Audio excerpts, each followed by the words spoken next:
Marami nga ang nagulat sa naging announcement ni Direk Joey Reyes sa pagpanaw ng kaibigan na si Direk Manny Castañeda. Si Manny Castañeda ay very vocal sa mga issue na nagaganap dito sa Pilipinas. Isa rin siya sa naging open sa kanyang mga opinyon nung nakaraang halalan ng PBBM at Leni Robredo. Kaya nga nasabi ni Direk Joey Reyes na magkaiba man daw sila ng opinyon about sa politics pero nananatili ang kanilang pagiging magkaibigan at hindi nasira ng politika. Samantala, emotional naman ang naging pahayag ni Direk Joey Reyes sa pagpanaw ng kanyang kaibigan at pagkukwento kung saan nagsimula ang kanilang halos ilang dekada na pagkakaibigan. Pagiging magkaibigan. Narito po ang naging pahayag ni Direk Joey Reyes.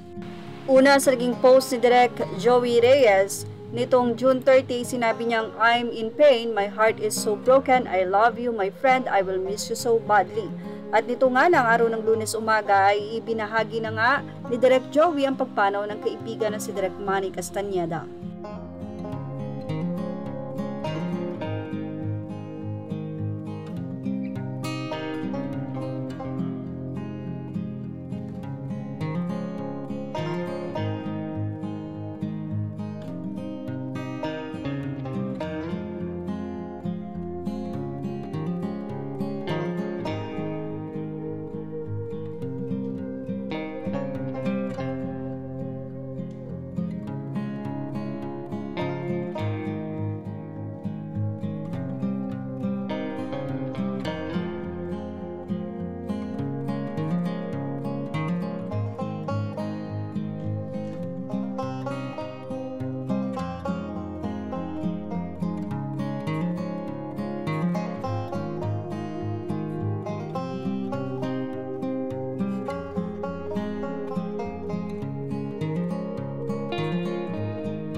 Pakikiramay po ang hatid namin sa buong pamilya. Thank you for watching. Images are all credit to the rightful owners.